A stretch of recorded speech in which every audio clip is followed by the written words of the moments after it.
Today we're coming to you from somewhere that is going to be really special, a really special place in Canberra.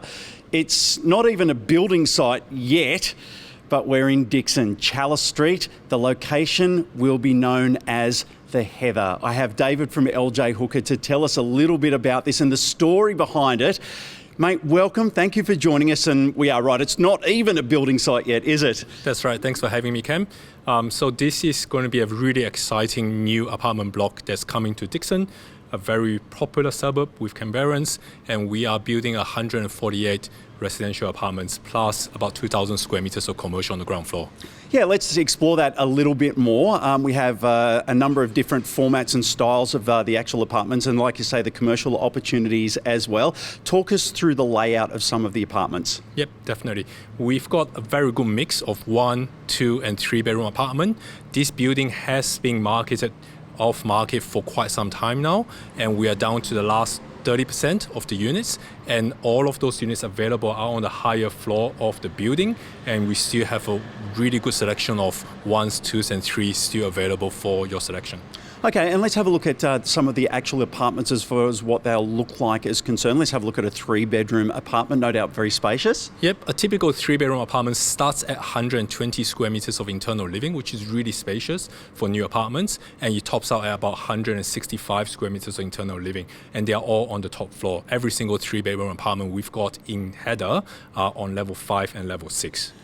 Okay, let's have a look at the views because they are sweeping. And you can see over to the racecourse in Gungahlin, up towards the north, and then you just sweep around and half of Canberra's on display, isn't it? Yes, definitely. Because we are so high up and there are not many tall buildings around where we are, 3 out of 4 sides of the building has unblocked view to the north, to the south, and also to the east where you're going to see the mountains. Okay, let's have a talk about the history and the name behind the Heather and why it's called that. Yep, so the building that Heather is going to be replacing is called the Paddy Menzies building, and a lot of you will remember that's where you get a rego done from way back. At least I remember when I got my first driver's license.